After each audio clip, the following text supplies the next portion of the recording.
Welcome to Welcome 3D Printing, where we do 3D printing projects ranging from weapon replicas, movie props. You think of it, we try to do it. Today I'm going to go over Stormbreaker, the axe that was used by Thor in Infinity War, and it's going to be used in Endgame. The model that I actually used was actually printed and made before Endgame actually came out. So there's a couple of different things to it, like the back emblem. I'll talk about when I actually get the model here. But overall, I'm really excited for it. I really kind of always wanted one. Nice little thing to fit on the wall, put next to a couple of the other axes and other items that I'm doing. But anyway, it'll look really great, hopefully, and the time will start right about now.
So this is the finished Stormbreaker axe. I think it looks really well. The handle again has that same kind of engraved look that the Leviathan axe that I did actually had. Again, all the flat places on the actual axe itself.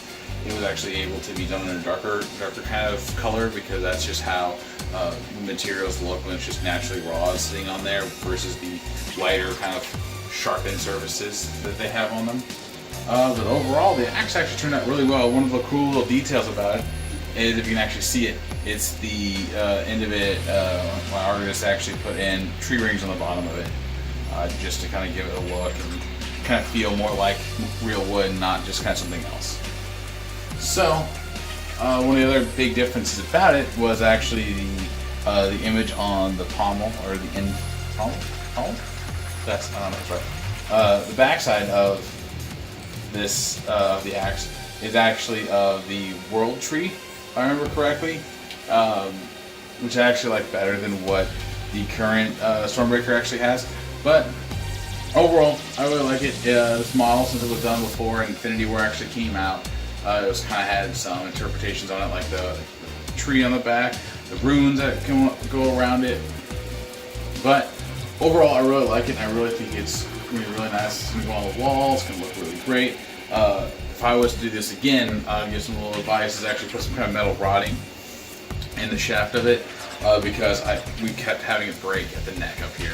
You can actually kind of see, we actually wrapped some leather and painted over the leather.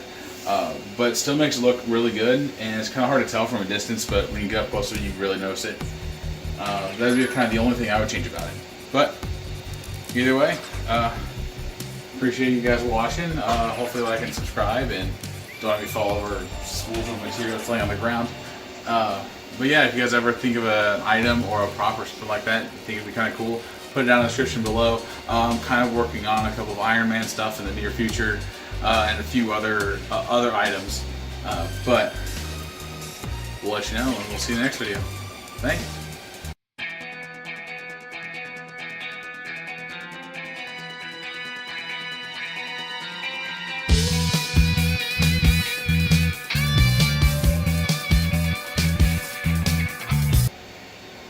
And cut.